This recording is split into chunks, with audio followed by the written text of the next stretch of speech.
सब देखने और सुनने वालों की खिदमत में मोहब्बत भरा सलाम। इरफान अहमद खान साहब हमारे साथ है। हाँ साहब। जी। सर क्या हुआ है एकदम, ये तो हालात तब्दील हो गए। हम कल ही बात कर रहे थे कि अमन की तरफ जा रहा है सिस्टम, मगर यहाँ पे तो अमन शमन मेरा ख्याल दूर दूर तक नजर नहीं आ रहा। लेकिन जो कुछ इतवार की रात को हो गया है उसके बाद तो जाहिर है कि अमन की बातचीत जो आज इकट्ठे तो हो रहे हैं वो वहां पे इस्तांबुल के अंदर वो मीटिंग कैंसिल नहीं हुई इनकी। अमन के लिए जो होनी थी, लेकिन यह कि उसका कोई रिजल्ट नहीं निकलेगा क्योंकि रशिया जो है वो आपको पता कि बदला लिए बगैर नहीं रहेगा।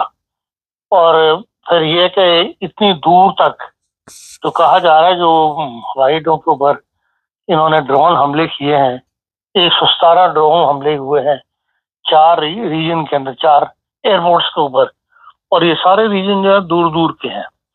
मतलब एक जो है जो कहते हैं साउथ ईस्टर्न साइबेरिया का एरिया है, वो 4000 किलोमीटर है east from the front line, जहाँ पे लड़ाई है, मतलब है यूक्रेन के साथ इसकी फ्रंट बना हुआ है, वहां से वो 4000 किलोमीटर है। इस तरह ओलनाया एयरबेस है, जो जिसका रीजन जो बताते हैं उनके नाम उनका अपने स्टाइल के हैं, जो हमसे तो पढ़े भी नहीं जाते। मोरनामेस्की करके उसका नाम है उस रीजन का। वो 2000 किलोमीटर बनता है यूक्रेन बॉर्डर से। और वहां तक ड्रोन का पहुंच जाना और हमले कर देना, और जिससे कि सिर्फ खड़े हुए तैयारे जो हैं, उन्होंने एयरपोर्ट्स को नुकसान नहीं पहुंचाया, जो तैयारे खड़े हुए थे उनके ऊपर ड्रोन हमले किए हैं और उनको उन्होंने नुकसान पहुंचाया है। और तमाम के तमाम तैयारे वो हैं जो मिसाइल लेकर जाने वाले हैं या क्रूज मिसाइल को मूव करने वाले हैं, या जो सिस्टम होता है मिसाइल को गाइड करने वाला, उनमें उन तैयारे उनमें वो लगा हुआ था। तो इसको जिस कहते हैं कमर तोड़ने वाली बात, वो काफी कामयाब हमला किया है। अब यूक्रेन वाला ये कहते हैं कि इसके लिए हमने 1 साल 6 महीने और 9 दिन की प्लानिंग के बाद ये हमने हमला किया है। और लकड़ी के जो डब्बे हैं उनके अंदर उन्होंने ड्रोन छुपाए थे, और जो ट्रक्स अलकावे वगैरह जाते हैं रूस के अंदर, उसके अंदर उनको उन्होंने तरतीब के साथ वहां इकट्ठा करते रहे, वहां पहुंचाया है, और फिर वहां से वो ड्रोन हमले किए गए हैं। और ये एक उनकी बहुत बड़ी कामयाबी है जो उन्होंने हासिल की है, जिसका जो फौरी जवाब जो रूस ने दिया, उसने कल रात जो है 472 ड्रोन हमले और 7 क्रूज मिसाइल जो है वो फेंके हैं यूक्रेन के ऊपर, जिसमें कहते हैं एक फौजी ट्रेनिंग सेंटर था जहां 12 फौजी हलाक हुए और 60 जख्मी हुए हैं। तो ये हर एक जंग की जो है दोनों तरफ से एक नई, जैसे कहते हैं, मूवमेंट हुई है जंग की तरफ। जबकि आज इस्तांबुल के अंदर जो है कल इनका यूक्रेन का वफद जो है वो इस्तांबुल पहुंच गया था। आज भी रशिया वाले भी आज पहुंच गए होंगे, क्योंकि दोनों ने भी उसको कैंसिल करने का ऐलान नहीं किया। इसलिए अभी तक रिपोर्ट कोई ऐसी नहीं आई जिससे मैं कह सकूं कि हाँ जी गुफ्तगू शुरू हो गई है। लेकिन कहा जी इंटरनेशनल प्रेस यही कह रहा है कि गुफ्तगू का जो शेड्यूल है वो अभी तक कायम है। अब वो बैठते हैं नहीं बैठते ये शाम तक पता लगेगा। लेकिन बहरहाल एक नई जंग की जो है सूरत हाल दरपेश हो गई है। और इस सूरत हाल में जो अगर जो नुकसान उनका हुआ है 2 बिलियन एक वो नुकसान बता रहे हैं, एक ने 7 बिलियन लिखा है, एक ने 2 बिलियन लिखा है। तो अच्छा नुकसान तो पता लगेगा क्या हुआ है रूस का, तो वो बदला बहरहाल लेगा। इसलिए अब जंग की तवाल पकड़ने का इम्कान ज्यादा पैदा हो गया। और वैसे भी क्योंकि यूक्रेन की 20% इलाके के ऊपर वो कहते हैं रूस के कब्जे में चला गया है पिछली जंग के बाद, तो जिसमें क्रीमा का इलाका भी शामिल है। तो इस सूरत हाल में रूस का पीछे हटना बज़ाहिर मुमकिन नजर नहीं आता। और अगर रूस वहां बैठा रहा या रूस की जंग चलती रही तो जाहिर है फिर यूरोप तो अपने आप को अनसेफ महसूस करेगा, और यूरोप के अंदर फिर जंग की तैयारी जो है वो पूरे जोरों पर शुरू हो जाएगी। शुरू हो रही है, जाहिर है उनके पास तो कोई ऐसे सिस्टम नहीं थे, अमेरिका पे डिपेंड करते थे। अब ये इंडिपेंडेंट ही अपने सिस्टम खड़े कर रहे हैं, उसमें यकीनन तेजी आ जाएगी।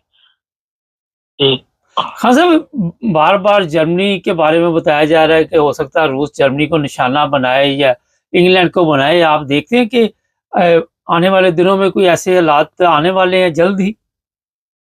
देखिए हालात किस तरह पलटा खाते हैं ये आपने देख ही लिया कि एक रात के अंदर बिल्कुल ही नई चीज सामने आ गई। इसलिए कह कुछ नहीं सकते।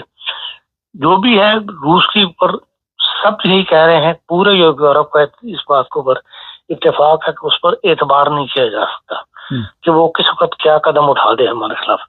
अगर उसको कहीं पे दबना पड़ गया या उसका कोई बड़ा नुकसान हो गया तो उसका बदला लेने के लिए यकीनन उन ममालिक को हमला करेगा जिनके जो ममालिक यूक्रेन की मदद कर रहे हैं, और उसमें जर्मनी सबसे आगे है इकतसादी लिहाज से भी और असले की दौड़ के अंदर भी, असले की मदद के लिहाज से भी जो है तमाम तरसील जो है वो जर्मनी से हो जा रही है। वो पैसा सारे ममालिक दे रहे हैं लेकिन फ्रंट लाइन के ऊपर जर्मनी ही है, इसलिए जर्मनी जो है सबसे पहले अनसेफ होगा और रूस पर पहला बदला जो है वो यकीनन जर्मनी से ही लेगा। इसलिए जर्मनी इस वक्त अपने आप को अनसेफ महसूस कर रही है, हुकूमत भी और अवाम में भी खौफ जो है वो बढ़ रहा है जंग की तरफ। खान साहब, एक बड़ा अहम सवाल है कि यूरोप के इतने ममालिक क्या रूस को ये मौका देंगे कि कोई वो इस तरह का कदम उठाए, कोई एटमी हमला कर सके? देखें उसके पास जितना कुछ मटेरियल है यूरोपियन के पास नहीं है, मुकाबला करने के लिए अभी तो ये तैयार नहीं है। तो इसलिए जाहिर है कि भाई अगर रूस ने बल्ला लेने का फैसला कर लिया तो फिर रूस का पल्ला यकीनन भारी रहेगा, सिवाय इसके कि अमेरिका इनकी मदद करे और बरतानिया की वजह से अमेरिका मैदान में आ जाए इनकी मदद करने के लिए। लेकिन मौजूदा सूरत हाल जो जहां तक मुकाबला करेंगे आप सामान का, तरसील का, फौज का, तो रूस का पल्ला इस वक्त भारी है।